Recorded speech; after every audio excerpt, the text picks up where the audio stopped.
السلام عليكم كل طبعا wanaagsan meel kasta caalamka joogtaan ku soo dhawaada mawduucan kooban waxa ka hadli doonaa shan hab dabiici ah oo qofku isku daweyn karo murqa xanuunka sanadada dambana murqa xanuunka waxay noqdeen kuwo marka dadka Soomaalidu aad uga caawinayeen masal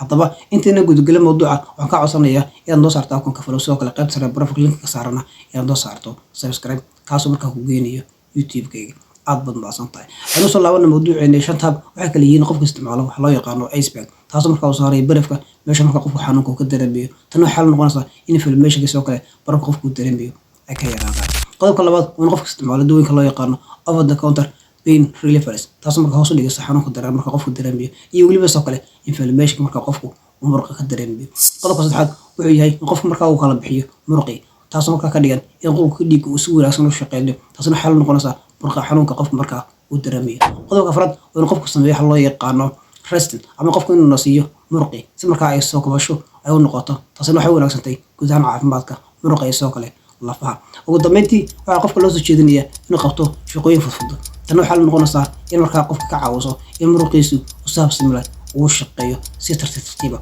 waxaa jira qodobo kale markaa iyaguna wanaagsan caafimaadka murqaha taasoo markaa hoos u dhigaysa xanuun markaa qofku uu dareemo ama xanuunada markaa qofku ka dareemayo murqaha sida qofku inuu cabo biyo iyo sidoo kale inuu yareeyo xaaladaha warwarka tani kula dambe nabadgelyo. Follow me in social media.